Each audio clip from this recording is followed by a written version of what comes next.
ಶತಶೃಂಗ ಸಮೀಪೆ ಪರಶುರಾಮ ಕ್ಷೇತ್ರೆ ದಂಡಕಾರಣ್ಯೆ ಕೋಲಾಹಲಪುರಾಧೀಶ್ವರಿ ಅಂತ ಈ ಪರಶುರಾಮ ಕ್ಷೇತ್ರ ಅಂತಂದರೆ ಈ ಗ್ರಾಮ ದೇವತೆಯಾದ ಕೋಲಾರಮ್ಮನವ್ರನ್ನ ಪ್ರತಿಷ್ಠಾಪನೆ ಮಾಡಿ ಈ ಕೆರೆ ಕಟ್ಟೆ ಮೇಲೆ ನಿಂತ್ಕೊಂಡಿರುವಂಥ ಪರಶುರಾಮ ಸ್ವಾಮಿ.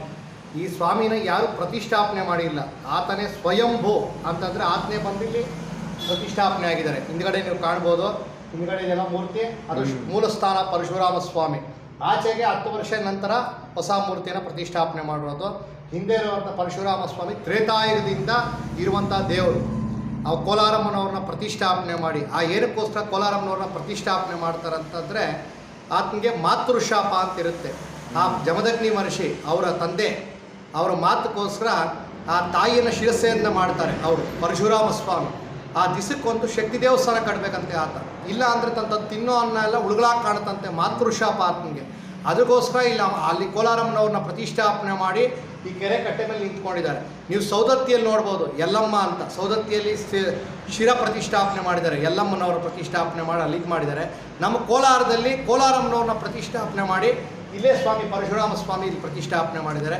ಇಂದು ಭಾಳ ವಿಶೇಷವಾದಂಥ ದಿನ, ಪರಶುರಾಮ ಜಯಂತಿ ಅಂತ ನಾವು ಇಲ್ಲಿ ಆಚರಣೆ ಮಾಡ್ತೀವಿ ಸ್ವಾಮಿಗೆ.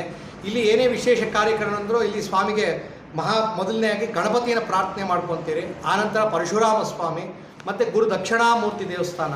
ಗುರು ದಕ್ಷಿಣಾಮೂರ್ತಿಯವರಿಗೆ ಪ್ರತಿ ಗುರುವಾರ ವಿಶೇಷ ಪೂಜೆ ಇರುತ್ತೆ. ಈ ಪರಶುರಾಮ ಸ್ವಾಮಿಗೆ ಶನಿವಾರ ವಿಶೇಷ ಪೂಜೆ ಇರುತ್ತೆ ಇಲ್ಲಿ ಸ್ವಾಮಿಗೆ.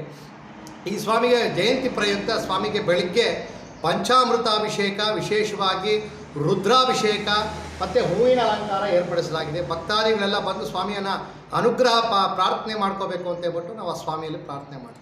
ಈ ಪರಶುರಾಮ ಸ್ವಾಮಿಗಳು ಈ ಕೋಲಾರದಲ್ಲಿ ನೆಲೆಸಿರೋ ಎಷ್ಟು ವರ್ಷ ಇತಿಹಾಸ? ತ್ರೇತಾಯುಗ, ಯುಗ ಕಳೆದೋಗಿದೆ, ಯುಗ ಕಳೆದೋಗಿದೆ. ಇದು ಒಂದು ಹಳೆ ದೇವಸ್ಥಾನ. ಕಲಿಯುಗಕ್ಕಿಂತ ಮುಂಚೆ. ಹೌದು, ತ್ರೇತಾಯುಗದಲ್ಲಿ ಆ ಅಮ್ಮನವ್ರನ್ನ ಕೋಲಾರಮ್ಮನವ್ರನ್ನ ಪ್ರತಿಷ್ಠಾಪನೆ ಮಾಡಿ ಇಲ್ಲಿ ಕೆರೆ ಕಟ್ಟೆ ಮೇಲೆ ನಿಂತ್ಕೊಂಡಿರೋದು. ಈಗಲೂ ನೀವು ಕಾಣ್ಬೋದು, ಅದನ್ನ ಯಾರೂ ಪ್ರತಿಷ್ಠಾಪನೆ ಮಾಡಿಲ್ಲ, ಒಂದೇ ಬಂಡೆಗೆ ನಿಂತ್ಕೊಂಡಿದ್ದಾರೆ ಸ್ವಾಮಿ.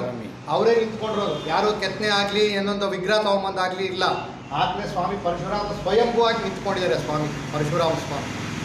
ಇಲ್ಲಿ ಸ್ವಾಮಿಯ ಪವಾಡ ಭಕ್ತಾದಿಗಳಿಗೆ ಹೆಂಗೆ ಅನುಗ್ರಹ ಆಗಿದೆ?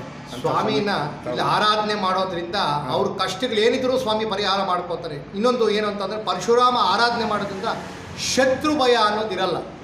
ಶತ್ರುಗಳನ್ನೋದು ಇದನ್ನ ಆರಾಧನೆ ಮಾಡೋರಿಗೆ ಶತ್ರು ಅನ್ನೋನು ಇರಲ್ಲಂತೆ. ಯಾಕೆಂದರೆ ಪರಶುರಾಮ ಅಷ್ಟೊಂದು ಶಕ್ತಿವಂತವನು, ಆಯಿತಾ. ಮತ್ತು ಈ ಸ್ವಾಮಿನ ಆರಾಧನೆ ಮಾಡಿದ್ರೆ ವಿದ್ಯಾಭ್ಯಾಸ ಆಗಿರ್ಬೋದು, ಅನಾರೋಗ್ಯ ಆಗಿರ್ಬೋದು, ಯಾವುದೇ ರೀತಿಯ ತೊಂದರೆ ಇರಲಿ, ಒಂದು ವ್ಯಾಪಾರದಲ್ಲಿ ಲಾಭ ಆಗಿರಲಿ ನಷ್ಟ ಆಗಿರಲಿ